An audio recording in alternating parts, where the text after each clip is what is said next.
Hello guys, welcome to viral news. देखिए, जाते जाते भी दिग्विजय चाहत से एक वादा करके गया। चाहत बहुत इमोशनल हुई घर में। मतलब ड्रामा तो सभी कर रहे थे, लेकिन एक सच में जिसका कनेक्शन था दिग्विजय के साथ, वो चाहत ही हैं। और वाकई में ही चाहत का रो रो कर बुरा हाल था। बाकी उन्होंने श्रुतिका की भी खूब बैंड बजाई, क्योंकि श्रुतिका एक गलत नैरेटिव सेट कर रही थी दिग्विजय के जाने के बाद भी। बहुत चीज़ें हुई इविक्शन के दौरान। बिग बॉस ने एक बहुत अच्छी बात अनाउंस की कि वैसे दिग्विजय वोटिंग के अकॉर्डिंग टॉप 5 का हिस्सा होते। जी हाँ, वो तो हाउसमेट ने उन्हें निकाल दिया, तो इसलिए उन्हें घर से इविक्ट किया जा रहा है। उन्होंने ये बोला तो सबके चेहरे देखने वाले थे गाइस, कि मतलब होश उड़ गए। वैसे तो सभी को पता था कि ये बहुत स्ट्रांग है, लेकिन होता क्या, ये तो बिग बॉस ने अब अनाउंस कर दिया। अगर अनाउंस नहीं करते तो ये लोग पता क्या क्या बोल रहे होते, ऐसा है इसको कौन देख रहा होगा, कहीं दिखता ही नहीं था। ये जो नपती नपती बोलते रहते थे, ईशा, अविनाश, विवियन। विवियन भाई आप भी बहुत दूर हैं अब। तो ये जो नपती नपती बोलते रहते थे, इनके मुंह पे ये तमाचा था जो बिग बॉस ने अनाउंस किया। लेकिन गलत भी बिग बॉस ने किया है। किया किसके लिए किया? अपने किसी खास के फेवर के लिए ही है। जी हाँ गाइस, यहाँ पे इविक्शन के बाद जब ये गेट तक छोड़ने आए, पता है यहाँ पे चुम दिग्विजय से बार बार इस तरह से गले मिल रही थी, छोड़ ही नहीं रही थी उसको। ठीक है, इनका अच्छा कनेक्शन बन गया था, लेकिन इतना भी क्या, चाहत मतलब साइड में खड़ी थी, वो एक बार उसको गले लगना चाह रही थी लास्ट टाइम जाते हुए, लेकिन वो छोड़ ही नहीं रही थी।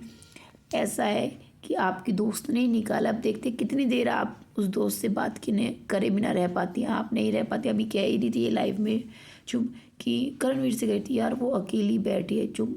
दिग्विजय ने कहा, ओ सॉरी, करण ने कहा रहने दो, मेरे को इस बारे में कोई बात नहीं करनी है। ऐसे तो वो कल को मेरे को भी डाल देगी किसी भी उसमें, उसका क्या है। तो चुमका क्या है, उसको अभी भी श्रुतिका की पड़ी है कि वो अकेली बैठी है। जाके हम सब, मतलब वो सबको कन्वेंस कर रही है कि जाके सब उससे मिलके बात कर ले। खुद तो कर ही रही है ना। और ये देखो, बहुत ही इमोशनल मोमेंट है, किस तरह से दिग्विजय ये वहाँ से आ रहे हैं, एक्टिविटी एरिया से उसको लेके आ रहा है। पता ही क्या समझा रहा होता है। चाहत रो रही होती है ना, तो कहता है शो के लिए थोड़ी ना दोस्त बनाए हैं मैंने, शो के बाद मिलूंगा मैं तेरे से, दोस्ती रहेगी ये मेरी और तेरी, हमेशा रहेगी। ये उसका वादा रहा चाहत से कि तेरी और मेरी दोस्ती शो के बाद भी रहेगी। और वाकई में ही अगर मतलब दिग्विजय को भी किसी के लिए फील हो रहा था, वो चाहत के लिए था, क्योंकि उसको भी पता है वो घर में रह रहा है इतने टाइम से, कि यार कौन तेरे साथ किस तरीके से है। जितने भी टास्क हुए हैं टाइम कॉर्ड के या कुछ भी, किसी में भी करणवीर और उसकी टीम ने कभी भी ये नहीं कहा कि दिग्विजय को बनाते हैं चलो टाइम कोड उसके लिए खेलते हैं। कभी भी उसके लिए कोई खेलने को तैयार नहीं हुआ। तो उसको पता है घर में कौन कैसा है। बाकी चाहत थी जो उसके लिए बिल्कुल रियल थी। चाहत उसके जाने के बाद चाहत ने श्रुतिका की बहुत अच्छी बैंड बजाई। उसके अलावा चाहत ना ये बोल रही थी कि यार वो बहुत आगे जा सकता था, वो बहुत डिज़र्विंग था। तो पता है ईशा गुस्से में कहती, जितने भी वहाँ खड़े थे ना सब डिज़र्विंग थे। चाहत स्टॉप स्टॉप करो ये सब। अरे भाई तू क्यों इतना वो हो रही है। एक बार में पता चल गया कि अगर वहाँ खड़ा होना पड़ गया, हर बार चाहत को ये बोल के नॉमिनेट करते हैं अब की बार जाएगी, अब की बार जाएगी, और मजाक उड़ाते हैं। 1 दिन बचा है, 2 दिन बचा है, तो तब दूसरे पे जोर नहीं पड़ता, उस पर प्रेशर नहीं आता। एक बार में ही पता चल गया।